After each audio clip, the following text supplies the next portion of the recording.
Hey, well, today I'm angry at the US college system, and I have several reasons why. First and primarily, my problem is that we are failing our kids. I have two kids. I care more about the world that they will face than I care about the world that I'm currently facing. I mean, after all, isn't that what we do as parents and grandparents? Is try to improve things for the next generations as opposed to focusing only on ourselves? At least that's what we used to do.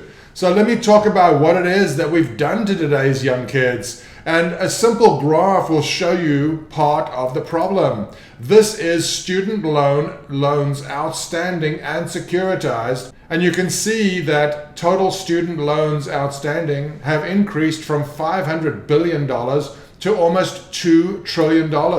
This is money that our kids have borrowed, that our kids have to pay back. How are they ever going to have a life where they can afford a house, where they can appear financially stable to a potential mate? Their lives are in turmoil, and we have done this to them. We've set up a system where college is outlandishly expensive. This is average college tuition in the last 40 years, and you can see that private institutions, the average college tuition is now almost $30,000. There are many colleges where the tuition is $60,000 or more. I mean, what happens if your kid gets into Yale or Columbia and you have to come up with $400,000 just for their undergraduate degree? Just for their undergraduate degree. And I will point out, you don't even get a degree for that price. You have to complete all of your courses. If you go to college and you don't graduate, all of that money is wasted. How much do you think is wasted? Here are graduation rates. They did a study of kids who enrolled in 4-year universities, and they actually made this a lot easier than it could be, because when I spell this out for you, you'll see a little trick they pulled.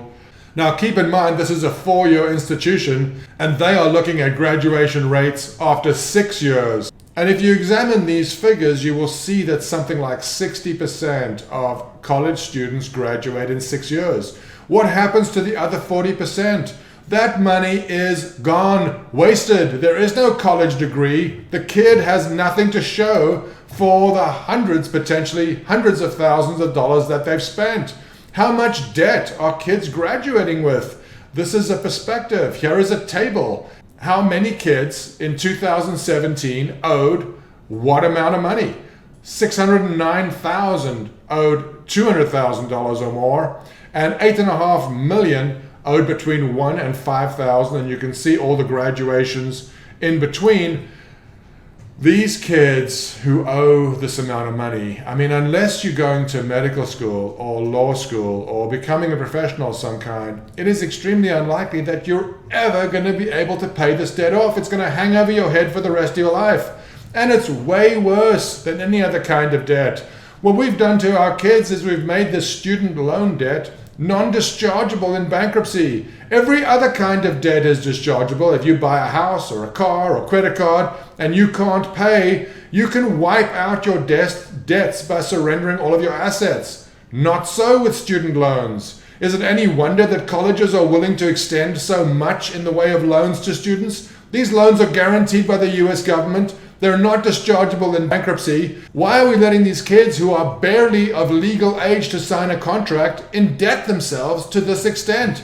I mean, when your kid goes to college, you'd be shocked. They get offers for credit cards, car loans. Everybody wants to lend them money. Everybody wants them to be indebted. It becomes very hard as a parent to teach your child the value of having savings, having a life where you can buy a house, where your payments go towards equity instead of just rent. I mean, these are all avenues that are forestalled for our kids now. We've created a situation that is completely untenable. Colleges attract kids by increasing the amenities. They put in climbing walls and hot tubs and co-ed dorms and saunas. These are irrelevant to the college experience. Now, if the college is getting paid, obviously they want to attract the kids, and you can see this is how they're doing it. They're adding all these frills and foo-foo things that don't help the education environment at all, but just cause your child to choose that institution to attempt to get his or her degree from.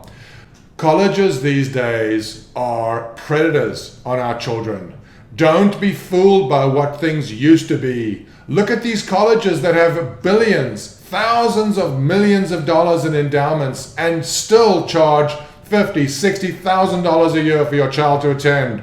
Still charge hundreds of dollars for textbooks. Still pay administrators millions of dollars. Still use virtually unpaid teaching assistants that are struggling to survive while they get their masters or PhDs doing teacher level work. The entire system has evolved to a point that it's unrecognizable for the good that it used to do. We have persecuted and crucified our kids on the cross of higher education. At some number, higher education is not worth it. Especially now that the colleges are saying that because of COVID-19, they're going to be giving the colleges online, but the tuition's going to stay the same. How much longer are we going to stand for this? Colleges are not the purveyors of good that they pretend to be. They are parasites and predators. And the sad part is our kids are the victims. Please put your partisan feelings aside and look at what this means for the next generation. Please, let's wake up.